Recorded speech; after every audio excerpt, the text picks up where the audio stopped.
সম্মানিত দর্শক মণ্ডলী, আপনারা দেখতে পাচ্ছেন ডিমের খাঁচা তৈরি করা কারখানা।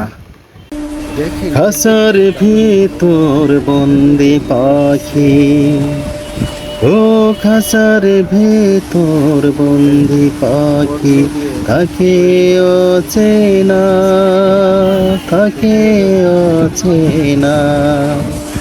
আমিও বন্দি পাখির মতো, পাই না ঠিকানা, পাই না ঠিকানা। পাখির মাঝে, পাখির মাঝে সব হারিয়ে কিছুই পেলাম না। আমার জীবন, আমার জীবন সেরা কাগজে সেরা হিরো গেল। ডিমের খাঁচা তৈরি করা শেষ। এখন এই খাঁচাগুলোকে রৌদ্রে শুকিয়ে এক স্থান থেকে অন্য স্থানান্তর করা হবে। ধন্যবাদ।